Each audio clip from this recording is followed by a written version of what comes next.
¿Cómo sabes si tienes resistencia a la insulina? Hoy en día la mayor parte de las enfermedades no son infecciosas como antiguamente, porque se había contraído algún virus, alguna bacteria o había habido algún accidente y eran sobre todo enfermedades infecciosas. Ahora lo que hay son enfermedades sobre todo metabólicas y enfermedades crónicas. Entonces, este tipo de enfermedades ya no tienen la causa de una herida abierta y se infectó con una bacteria o pues un virus, ya no son esa la causa. Las enfermedades que mayoritariamente hay hoy en día son enfermedades metabólicas y crónicas. Y estas enfermedades degenerativas, estas enfermedades suelen tener una causa común. Una de las causas por lo menos es esta, y es la resistencia a la insulina. Entonces, ¿qué es la insulina? La insulina es una hormona que está en nuestro cuerpo. Las hormonas lo que hacen es enviar mensajes a las células, envían mensajes a través de la sangre, ¿vale? Lo que necesita la célula, pues esa hormona se lo lleva. Entonces, la insulina es una hormona que además tiene muchísimas funciones. La insulina no solamente es para meter la glucosa en las células y que esas células tengan energía, tiene un montón de funciones a nivel cerebral, para los oídos, para el corazón, en los músculos, en el tejido adiposo, en los huesos, tiene un montón de funciones. Entonces, ¿qué sucede? Que cuando las células reciben esa insulina y la leen y el mensaje que le envía la insulina pues lo tienen en cuenta, pues funciona todo perfectamente. ¿Qué sucede cuando tenemos muy elevada la insulina en sangre? Esa hormona de la que hablamos tan importante, que está muy elevada, que las células ya no le hacen caso, porque como hay tanta, lo que consiguen es hacerse resistentes a la insulina, que se llama. Y esto es una enfermedad, la resistencia a la insulina, y es la causa de todas las otras enfermedades crónicas y metabólicas.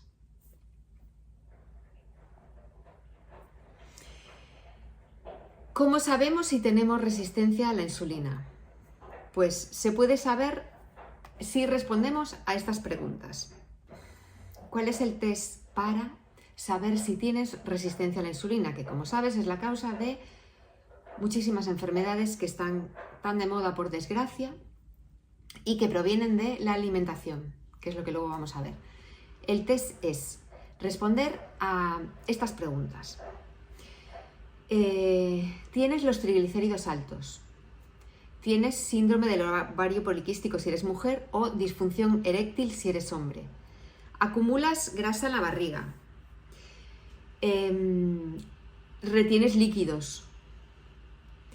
¿Tienes hipertensión? ¿Tienes familiares con problemas del corazón?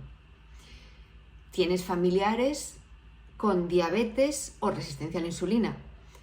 ¿Tienes manchas oscuras en la piel o verruguitas en el cuello, en las axilas y en otras partes del cuerpo, pequeñas verruguitas? Eso también es un síntoma de resistencia a la insulina.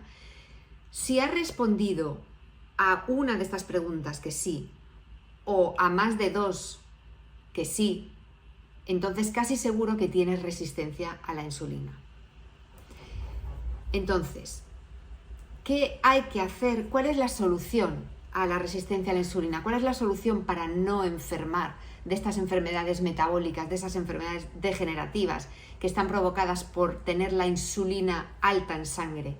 La insulina alta en sangre porque la célula no obedece. La insulina normalmente lo que hace es llevar el azúcar, la glucosa a las células para que tengan energía, y las células ya no responden, las células no obedecen a la insulina. No obedecen a la insulina, entonces la insulina está muy alta. Cuando la insulina está muy alta, cuando hay mucha insulina circulando, hay resistencia a la insulina. Se acumula mucho más glucosa, mucho más azúcar en la sangre, lo cual es muy malo. Pero antes de que se detecte la glucosa en la sangre, antes de que se detecte ese exceso de glucosa en la sangre, ya ha habido durante mucho tiempo la insulina muy alta. ¿Vale? ¿Cómo conseguimos que no suba tanto la insulina? ¿Qué es lo que sube la insulina? La insulina la sube la comida. La insulina la sube la comida. ¿Qué tipo de comida sube la insulina?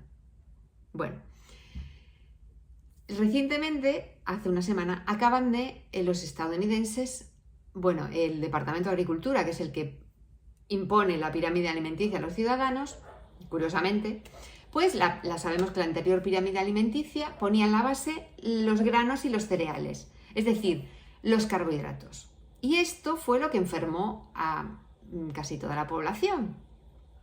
Porque un exceso de carbohidratos, un exceso de granos y de cereales, de harinas, de panes, de arroces, de pastas, de dulces, todo esto es lo que más eleva la insulina en sangre. Eleva muchísimo la insulina en sangre. Cuando comemos habitualmente mucho de esto, mucho carbohidrato, tenemos la insulina muy alta. Con lo cual, resistencia a la insulina. Entonces, ¿y si comemos proteína? ¿Eleva mucho la insulina? Pues la proteína eleva la insulina, es decir, si comemos carnes, pescados, huevos, sí eleva un poco la insulina porque tiene que hacer su función, pero no la eleva demasiado. ¿Y qué sucede si comemos grasas? Pues eso ya es la panacea, porque comer grasas no eleva la insulina en sangre. ¿Vale? Entonces, ¿qué es lo que tenemos que comer? ¿Qué tenemos que priorizar a la hora de comer? Por supuesto, proteínas y grasas. ¿Cómo? Nos están diciendo desde hace una semana con la nueva pirámide alimenticia que el Departamento de Agricultura acaba de presentar a los ciudadanos, eliminando de la base de la pirámide, es decir, le dio la vuelta. Le dio la vuelta y además una cosa importante, quitó el azúcar, los bollicaos, los croissants que había en lo alto de la pirámide antigua estaba la bollería, el azúcar y tal. Pues eso se eliminó, no existe ya en la pirámide alimenticia, es decir, no es algo que tenga que comer el ser humano, ¿vale? Eso ya no está. Lo que hizo fue darle la vuelta. Entonces, ¿dónde estaban los carbohidratos? ¿Dónde estaban los cereales, los granos, los panes, las harinas? Todo eso lo puso arriba en la puntita. Bueno, en realidad no lo puso arriba en la puntita, le dio la vuelta a la pirámide y lo puso abajo. Y la pirámide aquí es más estrecha. Entonces, de esto hay que comer menos. De carbohidratos hay que comer muy poco. ¿Y qué puso en la parte más ancha de la pirámide? Lo que más hay que comer. Proteínas y grasas. También puso frutas y verduras. Que esto ya haremos a otro vídeo aparte, pero proteínas y grasas sobre todo, ya están reconociendo y además han pedido perdón. Han pedido perdón. Entonces, esto es importante porque es importante, yo ya lo sabía, pero es importante que vaya llegando a los ciudadanos, porque esto, en cuanto se instaura en Estados Unidos, llegará a España, como llega todo, ¿no? Y esto luego se meterá en los currículos de las universidades, los médicos empezarán a aprender esto, los nutricionistas aprenderán a aprender esto, todo el mundo que estudie nutrición sabrá que en la base de la pirámide, en la parte más ancha de la pirámide, tiene que estar la proteína y la grasa, ¿vale? Las grasas animales, sobre todo. Entonces, es importante por eso, porque hay mucha gente que no se entera o que está muy dormida o que necesita tener esta información nueva y necesita verlo visualmente en una pirámide, ¿vale? Y entonces, ¿qué pasa? Que se tardarán años en que esto llegue a las universidades y que lo aprendan, que se sepa realmente cómo hay que comer, pero está muy claro cómo hay que comer, solo hay que echar la vista atrás, millones de años atrás, cómo comía el ser humano. Y eso es lo que hay que comer, proteínas, grasas sobre todo. Proteínas y grasas. Vale, entonces, sabemos que cuando comemos elevamos la insulina, excepto cuando comemos grasas. Entonces lo que hay que hacer es comer menos veces, menos sostenido en el tiempo, es decir, si estamos comiendo cada 2 horas, estamos con la insulina elevada constantemente, con lo cual resistencia a la insulina y todo tipo de enfermedades. Entonces, comiendo menos veces y menos cantidad de esa comida que sube la insulina, como son los carbohidratos, pues tendremos controlado nuestros niveles de insulina y evitaremos estar inflamados, tener enfermedades metabólicas, enfermedades crónicas, diabetes, hipertensión, síndrome del ovario poliquístico y todo ese tipo de enfermedades, depresiones, ansiedades que no queremos. Así que si te ha gustado este vídeo, suscríbete y sígueme porque te voy a estar contando muchas más cositas.